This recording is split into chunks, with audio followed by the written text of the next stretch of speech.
sunrise and sunset, promise and fulfillment, birth and death. The whole drama of life is written in the sands of time. We present a new series of radio programs, The Clock.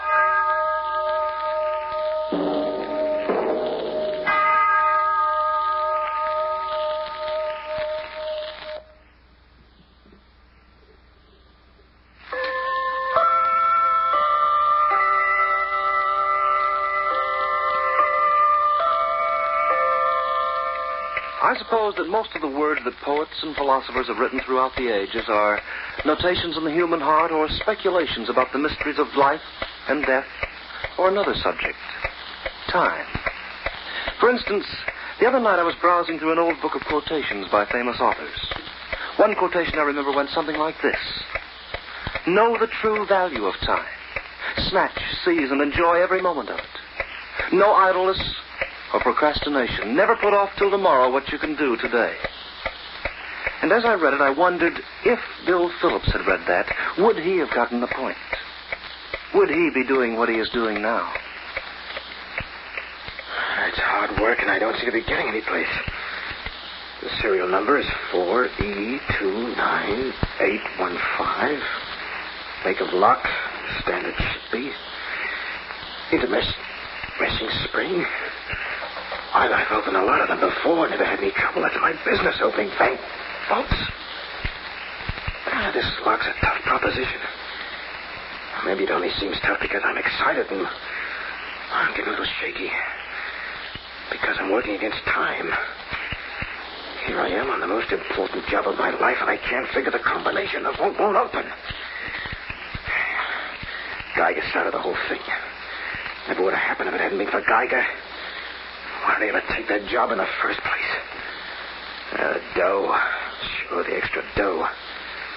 That's why I was in the bank that morning. It's a rather novel job, to say the least, Mr. Phillips. Well, how's that? Well, we'd like to engage you to unlock our safety deposit boxes when keys are lost or misplaced. Well, I don't get it, Mr. Geiger. Well, you see, Mr. Phillips, bank policy prohibits our retaining a master key. Therefore, the owner of the box is given both keys. Well, they're very often lost. So you need a Jimmy Valentine, eh? Well, I'm afraid it's not quite that romantic, Mr. Phillips. We simply require a reputable locksmith to open the deposit boxes under bank supervision, you see. By the way, your company informed us that you're familiar with the Shilby lock. Oh, I helped build it. Oh, then you should be well qualified for the assignment. Of course, we'd expect you to be on call and available every day during banking hours. And? We're prepared to pay $300 per month for this service. Now, how does that strike you, Mr. Phillips? Well, I never knew a bank was willing to pay you for cracking their safes. Well, obviously we are. In a manner of speaking, of course. Oh, it sounded like pennies from heaven. $300 can buy a lot of cornflakes. I had 2 calls from the bank the first week. It was easy to open those tin cans. You could spring the lock with a penknife in less than a minute. Geiger, being the head cashier, always stood by and supervised. He almost seemed to admire my work. Then one night, the latter part of the week, Geiger gave me another call. I went over to the bank. It was past 6. The shades were drawn. I rapped on the door of his office, and he let me in. Oh. Hello, Phillips. Come in, won't you? Yeah, thanks. That's a little late for opening deposit boxes, isn't it? Yes. That isn't what I called you about. Oh. Phillips, I've been watching you. Figured I might be taking some samples home. Oh, no. I believe you're honest. And furthermore, it's virtually impossible for anyone to commit a theft, if the head cashier wished to prevent it. What do you mean, if he wished to prevent it? Phillips, how would you like to make $100,000? 100? Well, that's quite a jump from $300 a month. That's right. Let me show you something. It looks like we're getting a new customer, huh? A very wealthy customer, Phillips. Universal Aircraft plans to bank their payroll money with us. So? There will be over $200,000 in our vault next week. They must be paying good wages at Universal. The only person who has the combination to our vault is the manager. But I've got all the keys to the bank. Meaning? With your knowledge of locks, it will be a very simple matter. I like my boyish tan. I understand you get quite a pallor in Sing Sing. We could work it, Phillips, the two of us together. I've seen you open locks. You're smart, you're fast. Thanks. I have the information, you have the talent. Phillips, we wouldn't miss. Guys have been known to. When you're playing for high stakes, Phillips, you must take chances. It's too high for me. 0.5 points, Mike. Now, listen. Forget it, Geiger. You're doing business at the wrong window. Now, just a minute, Phillips. I left him sitting there. I waited on the corner for a bus, got impatient, and decided to walk home. I reached the apartment about an hour later, started in the front door, and then I heard a woman's voice behind me. Oh, pardon me. Would you by any chance be Mr. Phillips? Yeah, right. Oh, I've been waiting for you. Well, I guess I shouldn't have wasted all that time walking. I'm Mrs. Geiger, Mr. Phillips. Oh. What can I do for you? Well, I'd like to talk to you. Right away, it's very important. All right. My car's in front. Can we drive? Why not? All right. Let's take the car. We got into her convertible. It was a nice-looking job, but she had better lines in the car. We drove down 8th Avenue, past the park. It was some time before she said anything. Mr. Phillips, forgive me for coming to you like this, but it's about my husband. What about it? George has been taking money from the bank. Well, what do you know? It's gone on for more than a year now. Why are you telling me? Well, he plans to steal more. He told me he was going to ask you to help him. Yeah? Are you going to do it? No. Oh, I'm glad. I don't think you are. Well, what do you mean? Well, it doesn't add up, that's all. Geiger's your husband. If I go into the deal with him, he gets clean with the bank. He'll never be suspected. Well, that is, it's 100-1 against him being suspected. Yes, but... Well, so he'll be pretty safe. At least until he gets another bright idea. What's the matter, Mrs. Geiger? Don't you like your husband? How dare you? Relax, Mrs. Geiger. I don't know what all this is about, but there's one thing I do know. I don't want any part of it. Now, you can stop this trolley. I transfer here.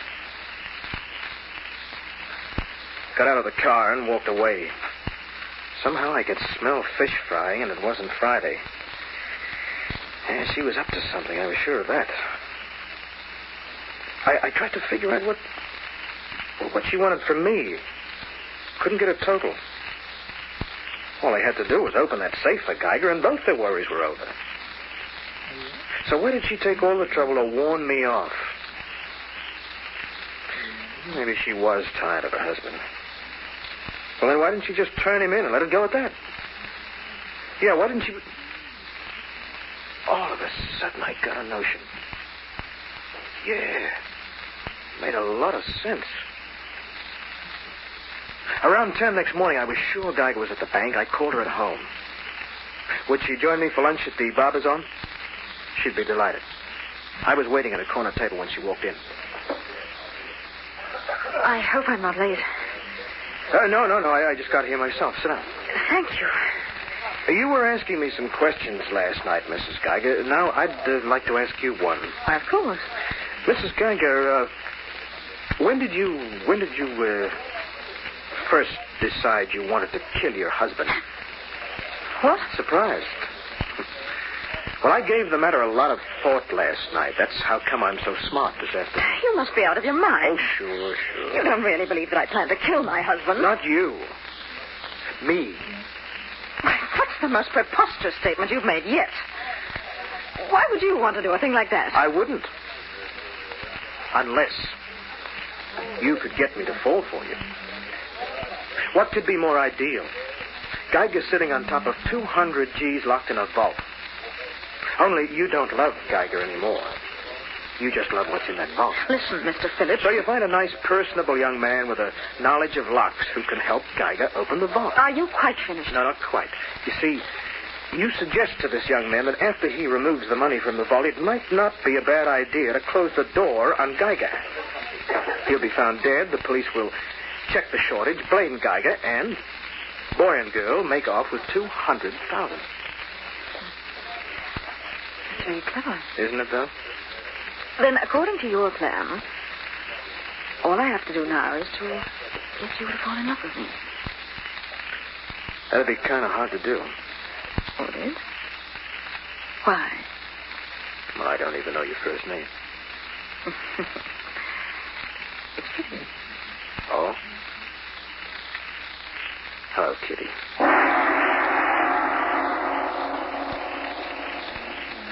Somehow, after our first luncheon date, I saw quite a bit of Kitty Geiger. She wasn't hard to take, not at all. Then one afternoon, a couple of weeks later, Kitty suggested we take a drive down to the beach. I drove, and she sat quietly beside me. I watched the wind playing tag with her hair, smelled her perfume. We drove most of the afternoon. It was turning dark when we started back to town. Why are we stopping? I thought we might go down on the beach. It's getting late. You do, huh? Mm-hmm.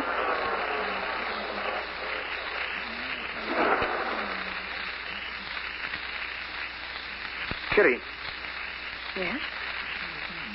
how did you happen to marry Geiger? Oh, I don't know. I thought I loved him. Did you? No. No, I didn't. But you wanted to. And you figured he could give them to you. Maybe. Kitty, how do you feel about me? Well, I like you. I like you very much. Anything more? Maybe. Is that the truth? Yes. That's the truth.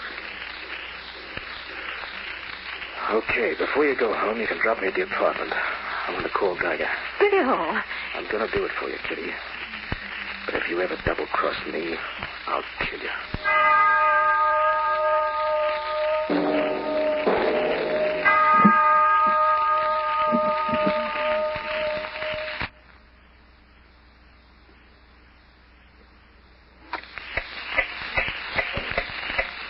I think, my friends, that I feel another quotation coming out.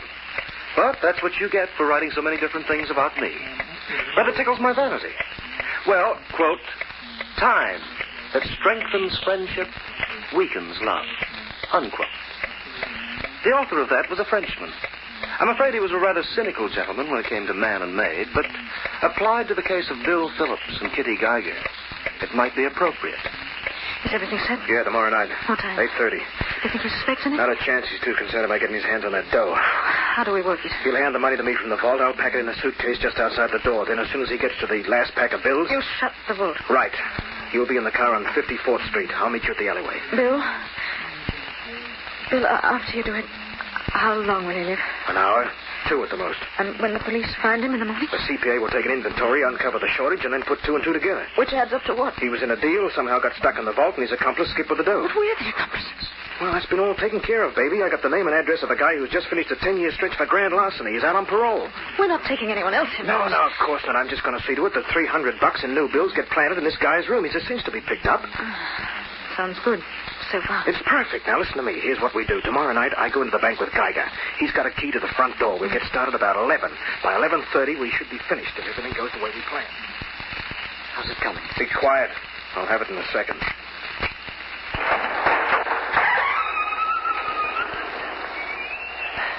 It worked. There's your 200 G's, Mr. Geiger. The money was stacked in neat little packages on the floor of the vault. Geiger took one look and his eyes lit up like a drive-in stand. I sent him in to get it. 3 or 4 minutes, we had the suitcase almost filled. I looked into the vault. How many more? That's about it. Just these bills here, and we'll be ready to... Phillips? Phillips, what are you doing? Phillips, aren't we going to take the rest of the money? No.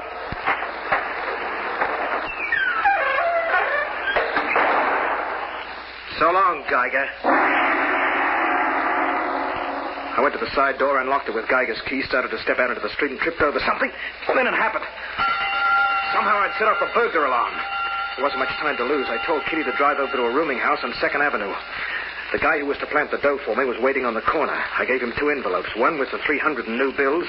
The other contained 300 unmarked bills. This second envelope was for the gentleman's trouble. Even frame-ups are expensive these days. Then Kitty and I circled back over to Broadway and 45th Street. I took the suitcase into a bus depot and checked it in a pay locker. I gave Kitty the key. We were both a little jumpy by then, so I suggested we go someplace for a drink. We had 2, 3, 4, who knows? How do you feel, baby? Oh, I feel wonderful. Wait a minute, Kitty. What's wrong? Listen. I'll leave this for the bill. Come on. All right. Extra paper. Get your new extra paper. Boy. Read all about the big... Boy, let me have one of those, huh? Here. Thanks. Read all about the bank robbery. Extra paper. Read all about it. What is it? That burglar alarm. They got to the safe in time. Geiger's alive.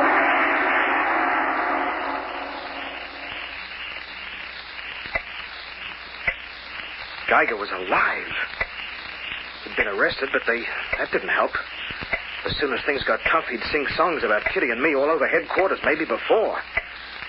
I told Kitty there was only one thing to do. We'd have to get out of town, and quick.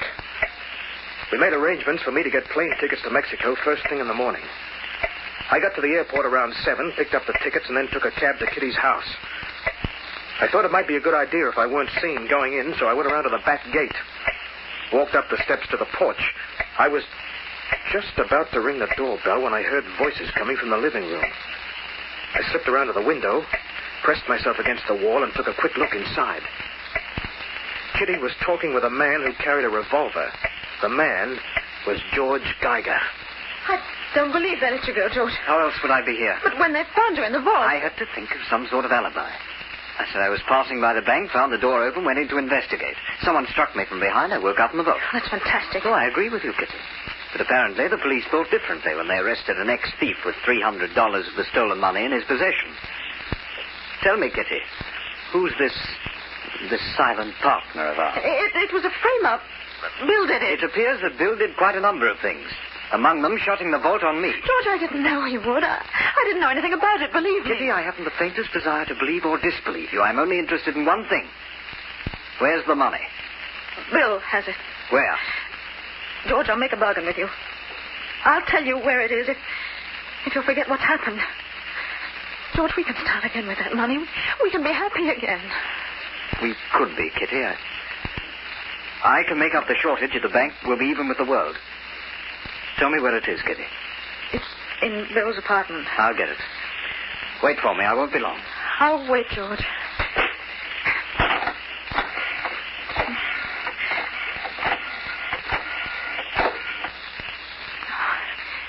Hello? Hello, Western Airlines. When's the first plane to South America? Brazil? Can I pick up the ticket at the airport? Right, I'll be there right away. Thank you. Hello, Kitty. Bill. I got the tickets. Why, that's fine. When do we leave? Oh, not until this evening. Oh, well, that'll give me a chance to pack. Mm-hmm. Do you want to stop back for me later this afternoon? Sure. Why not? Hey, you look worried, Kitty. Anything bothering you? No, not a thing. Oh. Well, I'll pick you up later then, huh? I'll be waiting. I went out the front door. Wasn't worried whether anyone saw me or not. I stood under an elm tree on the neighbor's lawn. Didn't have to wait long.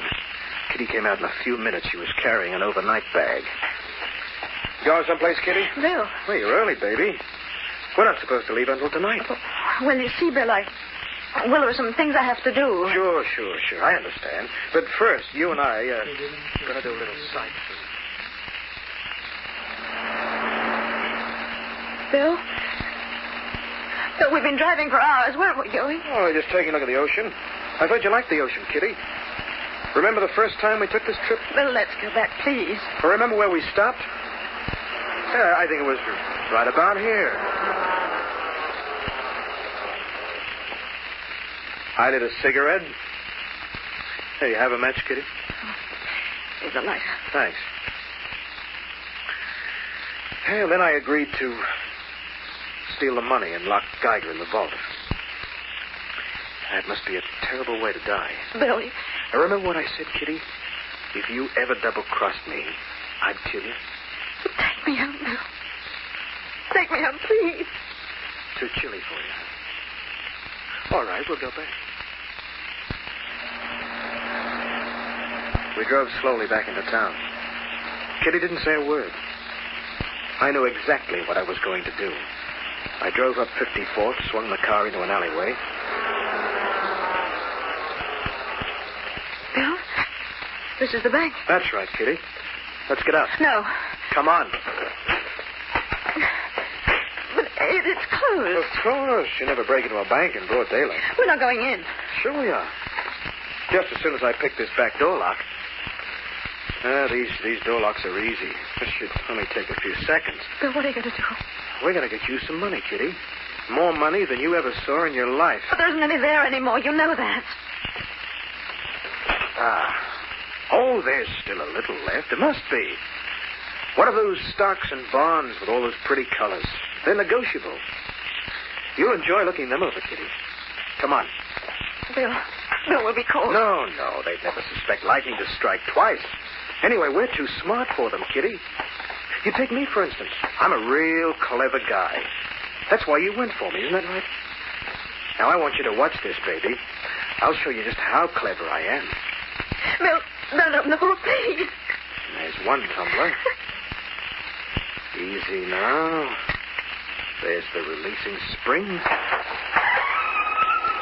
Bill. Hey, take a look, Kitty. Take a good look. That's the stuff people lie and cheat and steal for, even kill for. And it's all yours. I'm giving it to you. Every dollar. Well, don't stand back there, Kitty. Come closer. You can see it better. Come on, come closer. Makes you feel just like a kid in a candy shop, doesn't it? Look at it, Kitty. Look at it for the rest of your life. You look at it for the rest of yours. Hey, Kitty!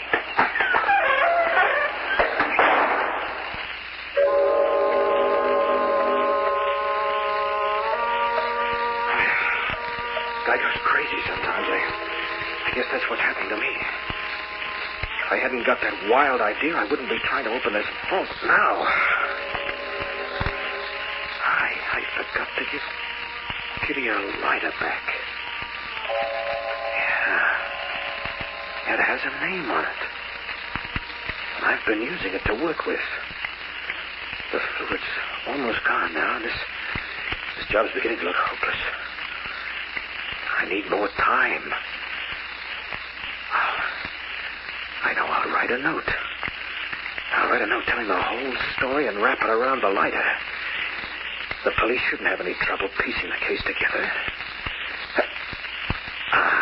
The lighter's gone out. I'm going to have to give up. It seems funny. With all my knowledge of locks, I can't open a simple affair like this. Of course. I've never tried to open a vault from the inside before.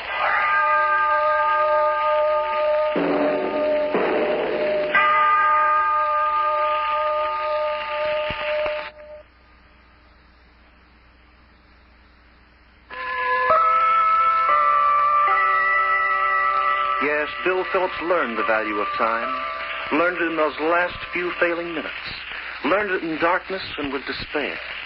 Not a very happy story, to be sure, but then in my position you run into all kinds, happy ones and sad ones, just like the quotations I told you about, terrible ones and fateful ones.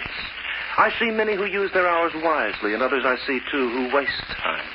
And often, much too often, I dare say, time wastes them. The Clock will be heard again next week, same time, same station. Written by Lawrence Klee and starring Hart McGuire. You heard Ken Wayne as Bill Phillips. Others in the cast were Dinah Shearing and Ken Hannum. The Clock, directed by John Saul, is a Grace Gibson radio production.